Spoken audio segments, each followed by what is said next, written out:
आपको बताएं कि नून लीग ने आज़ाद कश्मीर हुकूमत से अलहदगी का ऐलान कर दिया है, जबकि सदर नून लीग आज़ाद कश्मीर शाह गुलाम कादिर ने कहा कि अगर पीपल्स पार्टी तहरीक अदम एतमाद लाती है तो ये उनका जमहूरी हक होगा। मज़ीद क्या तफसीलात हैं जान लेते हैं, यासिर मलिक ने हमें ज्वाइन किया है। जी यासिर।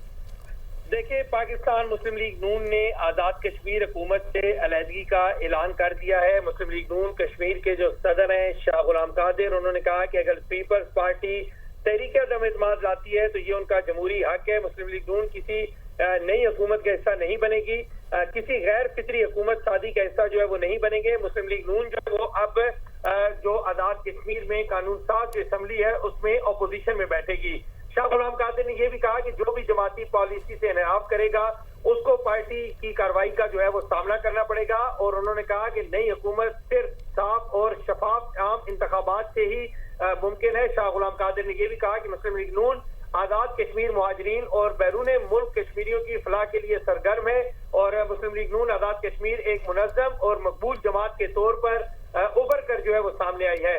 हम आईनी व सियासी बहरान का हल जो है उसको मुस्बत किरदार में अदा करते रहेंगे। और उन्होंने ये भी कहा कि आज़ाद कश्मीर में मजबूत हुकूमत सिर्फ आम इंतखाबात से कायम हो सकती है, तहरीके अदम एतमाद जो है वो इसका हल नहीं है। उन्होंने कहा कि अपोजिशन का हिस्सा जरूर बनेंगे, लेकिन अगर तहरीके अदम एतमाद जो है वो आज़ाद कश्मीर में लाई जाती है हुकूमत के खिलाफ तो वो इसका किसी सूरत हिस्सा जो है वो नहीं बनेंगे। उन्होंने ये भी कहा कि नवाज शरीफ और शहबाज शरीफ की क़यादत में भरपूर इंतखाबी मुहिम जो है वो चलाई जाएगी जब भी इंतखाबात का ऐलान होगा। और उन्होंने कहा कि मुस्लिम लीग नून में ठीक है, भरपूर इंतखाबी मुहिम भी चलाई जाएगी। बहुत शुक्रिया यासिर, आपने हमें अपडेट किया।